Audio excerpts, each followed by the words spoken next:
புராண சிறப்பு பெற்ற நாமக்கல் கமலாலய குளத்தில் 100 ஆண்டுகளுக்கு பிறகு நடைபெற்ற தெப்பத் திருவிழாவில் ஏராளமான பக்தர்கள் கலந்து கொண்டனர். நாமக்கல் நகரின் மத்தியில் பிரசித்தி பெற்ற கமலாலய குளம் அமைந்துள்ளது.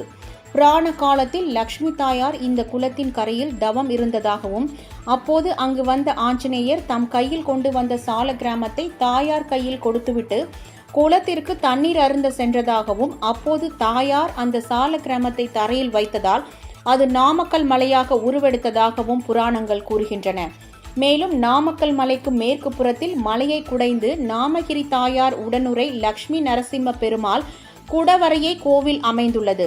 அதன் எதிரில் மலையையும் தெய்வங்களையும் வணங்கிய நிலையில் ஆஞ்சநேயர் எழுந்தருளி அருள் பாலிக்கிறார். மேலும் மலையின் கிழக்கு பகுதியில் அரக்கி நாயகி தாயார் உடனுரை ரங்கநாதன் கோவில் குடவரை கோவிலாக அமைந்துள்ளது. இத்தகைய சிறப்பு பெற்ற மலையின் தெற்கு பகுதியில் புராண சிறப்பு பெற்ற கமலாலய குளம் அமைந்துள்ளது. இந்த குளத்தில் 100 ஆண்டுகளுக்கு பிறகு தெப்ப உற்சவ விழா வெகு விமர்சையாக நடைபெற்றது.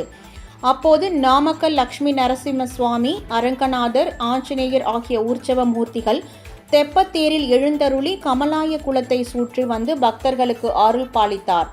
இதில் ஏராளமான பக்தர்கள் கலந்து கொண்டு சுவாமி தரிசனம் செய்தனர்.